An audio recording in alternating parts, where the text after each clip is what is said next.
အဲ့ဒီနောက်အီရိုဟာရောက်လာပြီးအဲ့ဒီကိစ္စကိုလာမေးတာကြောင့်ဟီကာယူကသူမကိုလူရှင်းတဲ့နေရာတစ်ခုစီခေါ်သွားပြီးသူတို့တွေနောက်ပိုင်းတိတ်မတွေ့ကြရင်ပိုကောင်းလိမ့်မယ်လို့ပြောခဲ့တယ်ဒါပေမဲ့အီရိုဟာကကောလာဟလတွေကိုဂရုမစိုက်ပါဘူးဘာလို့လဲဆိုတော့တကယ်ဟီကာယူကဘယ်တော့မှအဲ့ဒီလိုမျိုးကိစ္စတွေလုံးမဲ့သူမဟုတ်မှန်သူမပြေဝယုံကြည်ထားလို့ပါပဲဒါကသူ့ကိုစိတ်လှုပ်ရှားသွားစေခဲ့ရင်မဲ့လေသူမကိုသူ့ဘေးကနေခါလောက်ခက်ခွာနေစေချင်တော့မှာပဲအဲ့ဒီနောက်ဟီကာယူကယူရိုကိုလည်းအဲ့ဒီအတိုင်းပဲပြောပြလိုက်ပေမဲ့ဒီတစ်ချိန်မှာတော့ကျောင်းကကောင်းလေးတယောက်ရောက်လာပြီးမိန်းကလေးတွေသူ့ကိုကြောက်နေကြတာမို့လို့တခြားနေရာကိုဖယ်ပေးဖို့လာရောက်မောင်းထုတ်ခဲ့တယ်တစ်ဖက်မှာလည်းအီရိုဟာကျောင်းဆင်းလို့အိမ်ပြန်ဖို့လုံတုံးဟီကာယူစီကနေအိမ်ကိုတီးကြစီပဲပြန်ကြရအောင်ဆိုတဲ့စာလိုဝင်လာတာကြောင့်သူမစိတ်မကောင်းဖြစ်သွားရတယ်ရုတ်တရက်မစ်ဆူယာပေါ်လာပြီးသူမကိုစကားလာပြောဖို့စူးစမ်းပေမဲ့အီရိုဟာကသူ့ကိုလုံးဝပေးခါပြူပြီးကြောက်ဖြတ်သွားတာကြောင့်သူဆွတ်သွားခဲ့ရတယ်သူကသူမကိုဆွဲထားဖို့လုပ်ပေမဲ့အီရိုဟာကသူ့ကိုပြန်လဲရှက်ခွဲလိုက်ပြီးဟီကာယူလိုအိုရာကူကောင်လေးပေါ်ထားတဲ့သူမရဲ့အချစ်ကတကယ်စစ်အမှန်ပါလို့ဖွင့်ပြောလိုက်ပါတော့တယ်ဒါကမစ်ဆူယာကိုအကြီးကျယ်တုံးလို့သွားစေခဲ့တယ်ဘာလို့လဲဆိုတော့သူချင်းချောက်နိုင်ချင်းခဲ့တဲ့အိုရာကူကောင်လေးကိုသူရှုံးနေသွားခဲ့ရလို့ပါပဲတစ်ဖက်မှာလည်းဟီကာယူရဲ့ညီလေးကာအိုယူတယောက်တည်းအိမ်ပြန်လာတော့မစ်ဆူယာရဲ့ညီမလေးအန်စုကလာရောက်စကားပြောခဲ့တယ်ကာအိုယူကစိတ်ညှိုးငယ်စွာနဲ့အန်စုကိုသူ့အကိုကြုံတွေ့နေရတဲ့အခြေအနေတွေနဲ့ဒါကသူ့ရဲ့ဘဝအပေါ်ဘယ်လောက်ထိတက်ရောက်မှုရှိနေလဲဆိုတာပြောပြခဲ့တယ်နောက်တော့ဟီကာယူအိမ်ပြန်ရောက်တဲ့အခါသူ့မိကသူ့သားက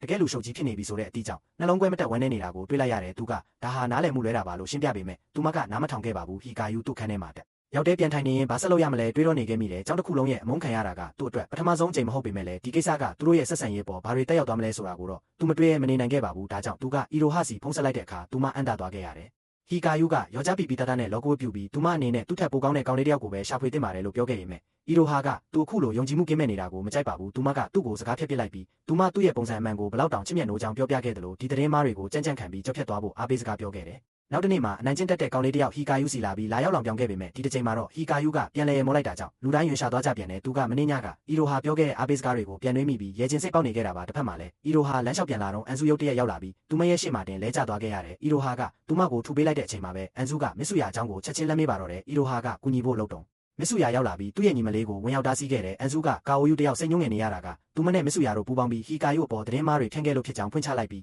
သူမရဲ့သူငယ်ချင်းကာအိုယူကိုပုံမှန်တိုင်းပြန်ဖြစ်စေချင်တာကြောင့်ဒီကိစ္စတွေကိုအဆုံးသတ်ချင်ပါပြီလို့ဆိုလိုက်တယ်အမှန်တရားကိုကြားလိုက်ရတဲ့အခါအီရိုဟာကမစ်ဆူယာရဲ့လုပ်ရက်တွေပေါ်ဆက်ဆုပ်ရင်ရှာသွားခဲ့ရတယ်သူမကသူ့ကိုထောက်ပိတ်ပြီးအမှန်တိုင်းပြန်လဲတောင်းပန်ဖို့ဖိအားပေးခဲ့တယ်သူရဲ့ညီမလေးကပါအမှန်တိုင်းလုပ်ချင်နေပေမဲ့မစ်ဆူယာကတော့အတုံးမကျတဲ့အိုရာကူကောင်လေးကိုတွားရောက်တောင်းပန်ရမယ့်အတီးကြောင့်ဆက်ဆုပ်နေခဲ့ပြီးကိုတက်ကိုပဲရှေ့တန်းတင်တွေးရနေခဲ့တယ်သူချစ်ရတဲ့မိန်းကလေးရဲ့ထောက်ပိတ်မင်းမြတ်မှုကိုခံရတဲ့အဆုံးမှာတော့သူကဘင်းတို့စီကနေထွက်ပြေးဖို့ပဲဆုံးဖြတ်လိုက်တာကြောင့်သူ့ရဲ့ညီမလေးအန်စုတယောက်စိတ်ပြည့်ကြံရခဲ့ရတယ်ဒါပေမဲ့အီရိုဟာမှာတော့ဒီပြဿနာကိုဖြေရှင်းဖို့စိတ်ကူးတစ်ခုရှိနေခဲ့ပါပြီနောက်တနေ့မှာဟီကာယူလမ်းလျှောက်လာရင်ကောလာဟလတွေကပိုပြီးကြီးထွားလာနေတာကိုသတိထားမိလိုက်တဲ့အကြောင်းကလူတိုင်းကသူ့ကိုဝိုင်းဝန်းဆဲဆိုစော်ကားနေကြတော့သူကမစ်ဆူယာနဲ့မတော်တဆထိတ်တိုက်တဲ့တိုးပါတော့တယ်မစ်ဆူယာကသူ့လိုကောင်ကိုလုံးဝတော့မှန်မှာမဟုတ်ဘူးလို့ချက်ချင်းလမ်းပြောခဲ့တယ်ဟီကာယူကဇဝေးဇဝါဖြစ်သွားပြီးသူ့ရဲ့နေ့စဉ်ဘဝကအရင်ကထက်စရင်ပိုပြီးဆိုးရွားသွားခဲ့ရတာပါလို့ရှင်းပြခဲ့ရင်မဲ့သူကအဲ့ဒီကိစ္စတွေအားလုံးအတွက်သူ့ကိုယ်သူပဲအပြစ်တင်နေခဲ့တာကြောင့်ဒါကမစ်ဆူယာကိုတနည်းတစ်ပုံစိတ်လှုပ်ရှားသွားစေခဲ့တယ်အဲ့ဒီအချိန်မှာမစ်ဆူယာရဲ့သူငယ်ချင်းတွေရောက်လာပြီးသူကအောက်တန်းစားဟီကာယူနဲ့စကားပြောနေရမလားဆိုပြီးရွေးရှာပြကြတယ်ဒါပေမဲ့မစ်ဆူယာကသူ့ကိုယ်သူခုခံပြောဆိုလိုက်ပြီးသူကဒီအသုံးမကျတဲ့ကောင်နဲ့စကားပြောနေတာမဟုတ်ပဲသူဘလောက်တောင်အသုံးမကျလဲဆိုတာလာကြည့်တာတက်တက်ပါလို့လင်းပြောခဲ့တယ်ဟီကာယူကမစ်ဆူယာဟာတကယ်တတ်သမားလူကြီးစစ်ပါလားဆိုတာသဘောပေါက်ပြီးစွန့်သွားခဲ့ရပေမဲ့သူကတော့ဒါကိုဂယူးမဆိုင်ပဲသူ့ရဲ့သူငယ်ချင်းတွေနဲ့အတူအိမ်ပြန်ခဲ့တာကြောင့်ဒါကသူ့အတွက်လုံလောက်နေပါပြီနောက်တော့အီရိုဟာက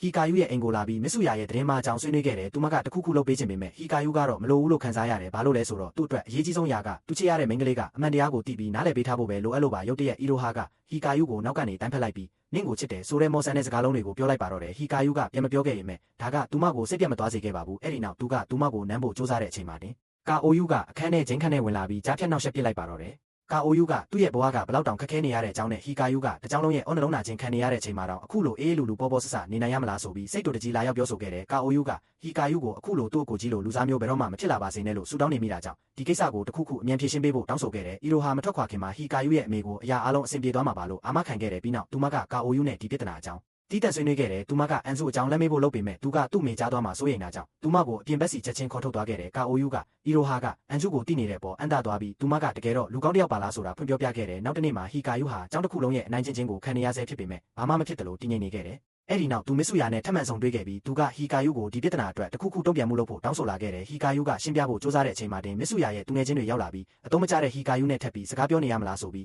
ဝိုင်းပြောကြတယ်မစ်ဆူယာကသူဟီကာယူနဲ့စကားပြောနေတာမဟုတ်ပါဘူးလို့ခုခံပြောပေမဲ့သူ့ရဲ့သူငယ်ချင်းတွေကသူ့ရဲ့စိုးရိမ်နှုံလုံးနေရဲ့အမူအရာကိုသတိထားမိသွားကြတယ်ဒါကမစ်ဆူယာကိုဒေါသထွက်စေပြီးရန်ပွဲတစ်ခုဆလူနီးပါးဖြစ်သွားတဲ့အခါဟီကာယူကမစ်ဆူလာဘက်ကနေဝင်ရောက်ကာကွယ်ပြောဆိုပေးခဲ့တာကြောင့်အားလုံးအန်တာသွားကြပြီးရန်ပွဲလည်းရပ်တန့်သွားခဲ့ရတယ်နောက်ပိုင်းမှာဟီကာယူနေ့လည်စာစားနေတော့မစ်ဆူယာရောက်လာပြီးဘာလို့ကိုခုခံကာကွယ်မပြောတာလဲလို့လာရောက်မေးမြန်းခဲ့တယ်ဟီကာယူကသူကဘဝတည်ပြီးသားလူဖြစ်တာကြောင့်ခုခံနေဖို့မလိုတော့ပဲသူ့အတွက်တခုတည်းသောပျော်ရွှင်မှုကဒီလိုချိန်လေးတွေကိုအေးအေးလူလူဖြတ်တန်းသွားဖို့ပဲရှိပါတော့တယ်လို့ခက်အေးအေးပဲဗျအန်ပြောခဲ့တယ် နောက်တော့ဟီကာယုကမစ်ဆူယာနဲ့အခြားသူတွေကိုသူ့ရဲ့အိမ်စီခေါ်လာခဲ့ပြီးအဲ့ဒီနေရာမှာမစ်ဆူယာနဲ့အန်ဇူရိုကကောလာဟလတွေကသတင်းမှားတွေချစ်ကြောင်းအကုန်ဖွင့်ဟရှင်းပြခဲ့ကြတယ်ဒါကဟီကာယုရဲ့အမေကိုအကြီးအကျယ်တက်တာရသွားစေခဲ့ရင်မဲ့ကာအိုယုကတော့ဟီကာယုကိုတကယ်အသုံးမကျတဲ့ကောင်ကြီးပါဆိုပြီးဆက်လက်အပြစ်တင်နေခဲ့စေဖြစ်ပြီးသူ့အတွက်တခုတည်းသောဆန္ဒကတော့အန်ဇူနဲ့အဆင်ပြေပြေနေသွားဖို့ပဲဖြစ်ပါတယ်အဲ့ဒီနောက်ဖွဲ့သားတွေကမစ်ဆူယာနဲ့အန်ဇူရိုကိုအိမ်ပြန်လိုက်ပို့ကြတော့လမ်းမှာအာရီဆာနဲ့ဆုံတွေ့ခဲ့ကြဟီကာယုကမစ်ဆူယာကိုအာရီဆာစီအမှန်တရားကိုဖွင့်ပြောဖို့တိုက်တွန်းခဲ့ရင်မဲ့သူမပြောရသေးခင်မှာတင်အာရီဆာကမစ်ဆူယာကိုအမှတ်မထင်သဘောကျသွားခဲ့ပြီးချက်ချင်းပဲဒိတ်လုပ်ဖို့အတွက်လမ်းပြီးဖိတ်ခေါ်လိုက်ပါတော့တယ်နောက်တနေ့မနက်မှာဟီကာယုဟာလမ်းမှာမင်္ဂလေးတယောက်နဲ့မတော်တဆတိုက်မိသွားခဲ့ပြီးနှစ်ယောက်လုံးရဲ့စာအုပ်တွေလမ်းပေါ်ပြန့်ကျဲကုန်ကြတယ်ပြီးခဲ့တဲ့ညက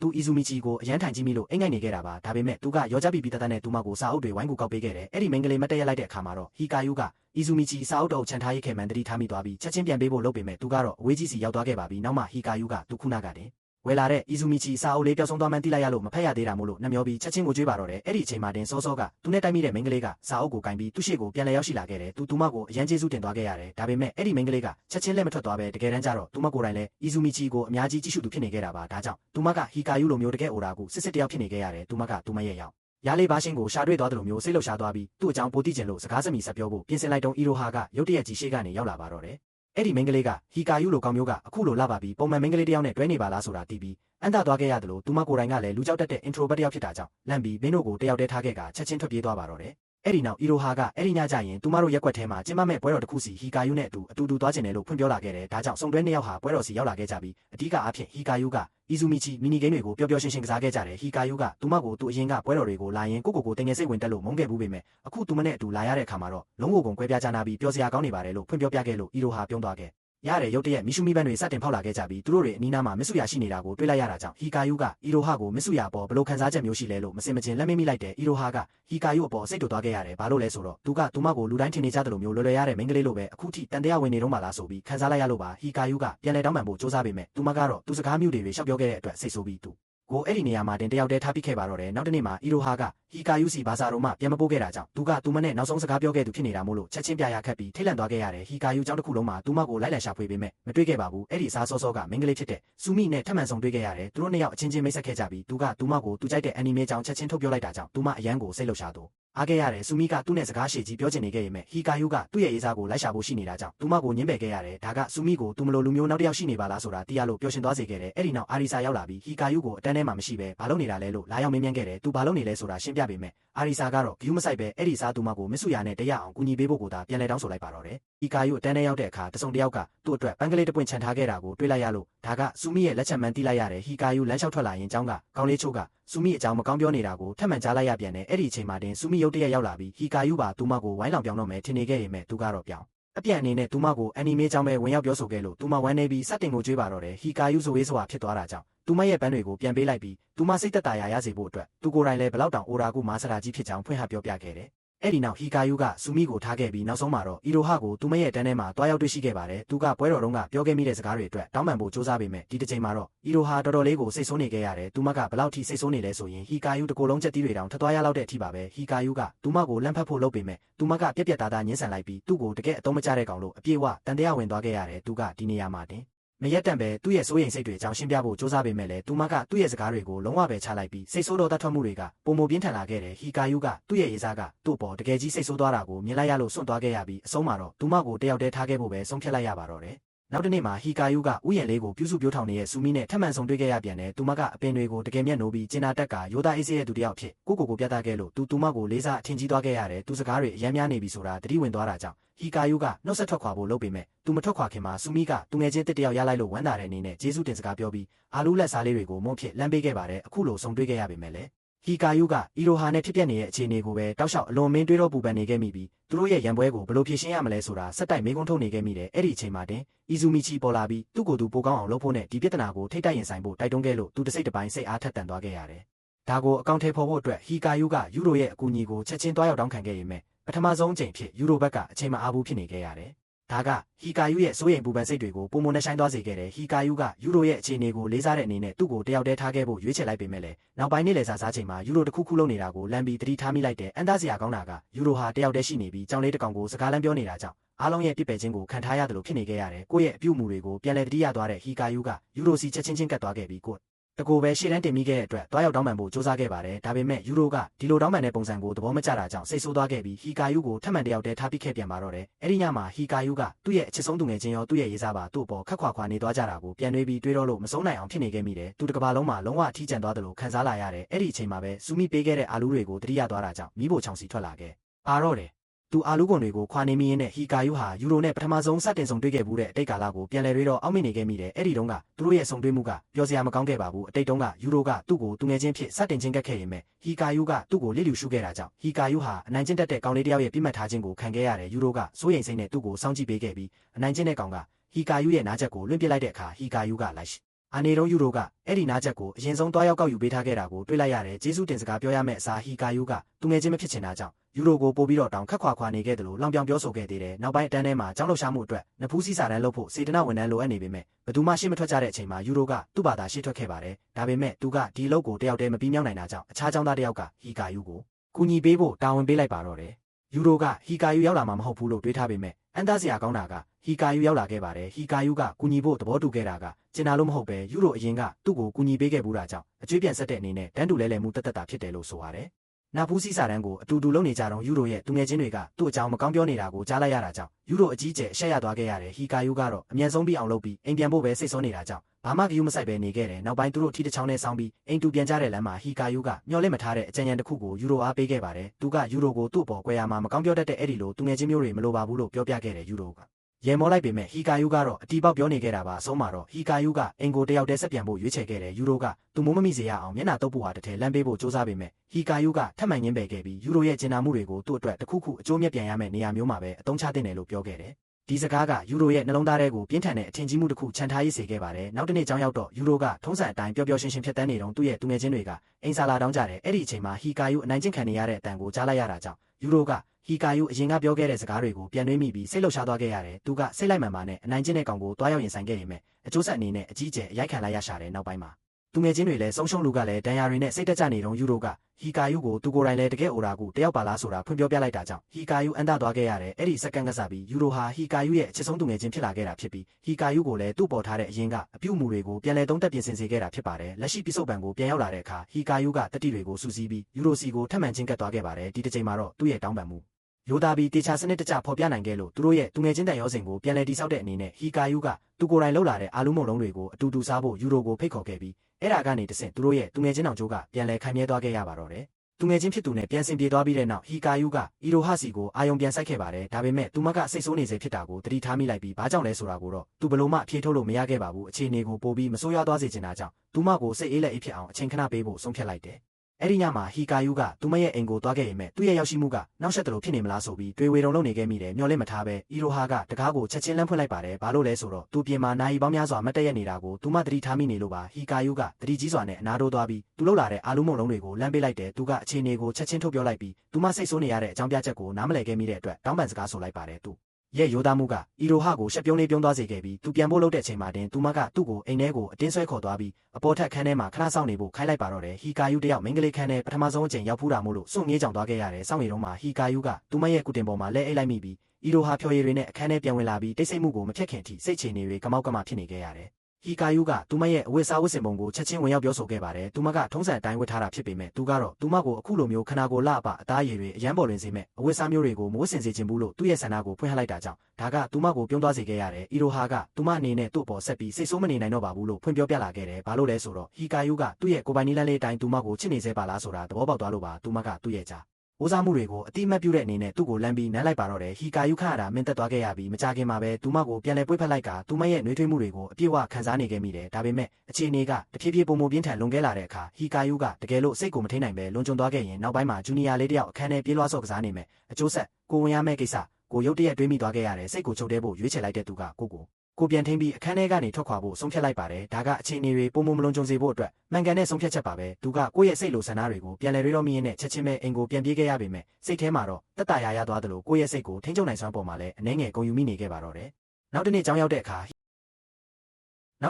အခါဟီကာယူကအီရိုဟာကပုံမှန်တိုင်းလာရောက်နှုတ်ဆက်ပေမဲ့သူမကိုမမြင်ချင်းရောက်ဆောင်ပြီးရှောင်ဖယ်ခဲ့တယ်အဲ့ဒီစားသူကဥယျာဉ်ထဲကိုသွားပြီးစူမီကိုသူလှုပ်လာတဲ့အာလူးမုံလုံးတွေကိုတွားရောက်ပေးအပ်ခဲ့တယ်သူကောလာဟလတွေကြားတဲ့စိတ်ရှုပ်နေတော့အီရိုဟာကသူ့ဘေးမှာရှိနေပေမဲ့အစီအစဉ်တစ်ခုကိုစိတ်ထဲမှာကြံစည်နေခဲ့ပါပြီ အာလူမီကထုံးစံအတိုင်းဥယျာဉ်ခြံဆက်ပြိုးနေတာကိုလက်မြင်လိုက်ရတယ်ဒါပေမဲ့အခြားကျောင်းသားတွေကစူမီစီကိုရေပုံးနဲ့လမ်းပတ်လိုက်လို့သူမတကူလုံးရေဆူရှဲသွားတာကိုမြင်ပြီးအီရိုဟာလန့်သွားခဲ့ရတယ်စူမီကဘာမှမဖြစ်တယ်လို့နေပေမဲ့အီရိုဟာကသူမရဲ့စိတ်ထဲကမတက်မတာဖြစ်မှုကိုနားလည်တာကြောင့်အောက်ထပ်ကိုဆင်းသွားပြီးသူမစီလက်ကင်ပို့ဝါတစ်ထည်လမ်းပေးခဲ့ပါတယ်စူမီကအီရိုဟာဟီကာယူရဲ့ရေးစားမှန်းချက်ချင်းသိသွားပြီးသူတို့နှစ်ယောက်စလုံးပေါ်လေးစားထင်ကြီးကြောင်ဖွင့်ပြောပြခဲ့တယ်သူမကအီရိုဟာရဲ့ကျင်နာမှုနဲ့စိတ်နေစိတ်ထားကိုချီးကျူးနေခဲ့ပေမဲ့အခုလိုအာယုံစိုက်ခံရတာကအီရိုဟာကိုနေရခက်စေတာကြောင့်သူမကစူမီကိုလက်ကင်ပို့ဝါပဲပေးထားခဲ့ပြီးချက်ချင်းလက်ထွက်သွားပါတော့တယ်တစ်ဖက်မှာလည်းဟီကာယူကအတန်းထဲမှာတယောက်တည်းထိုင်နေရင်အီရိုဟာအကြောင်းပြန်တွေးပြီးသူမရဲ့ခံစားချက်တွေကိုနားလည်အောင်စူးစမ်းနေခဲ့မိတယ်သူကတဝင်းနိုရာကတဘာဝကျပါတယ်လို့လက်ခံပေမဲ့အီရိုဟာလိုမိန်းကလေးမျိုးကသူ့လိုကောင်ပေါ်မှာအခုလိုခံစားချက်မျိုးရှိလာလိမ့်မယ်လို့မထင်ထားမိတာကြောင့်အန်တာနေခဲ့ရတဲ့အဲ့ဒီအချိန်မှာတင်အီဇူမီချီပေါ်လာပြီးသူ့ကိုတတိပေးလို့ဆော်ခဲ့ကသူတို့ရဲ့ဆက်ဆံရေးကိုပြန်လည်ပြုပြင်ဖို့အတွက်အီရိုဟာကိုသွားရှာဖို့တိုက်တွန်းခဲ့တဲ့ဟီကာယူအတန်းပြင်ကိုထွက်လိုက်တဲ့အခါအိမ်မာတင်အီရိုဟာကမတော်တဆလိုမျိုးသူ့ကိုကြိုတင်ဆောင်ဆိုင်နေတာနဲ့တဲ့တိုးပါတော့တယ်သူတို့နှစ်ယောက်အနီးနားကပန်းချံတစ်ခုစီအတူတူလမ်းလျှောက်သွားခဲ့ကြပြီးအဲ့ဒီမှာအီရိုဟာကစူမီနဲ့ဆုံခဲ့တဲ့အကြောင်းရှင်းပြခဲ့တယ်လို့စူမီကတကယ်တော့ဘလောက်တောင်ကျင်နာတက်တဲ့သူလဲဆိုတာသဘောပေါက်သွားတဲ့အကြောင်းဝန်ခံခဲ့တယ်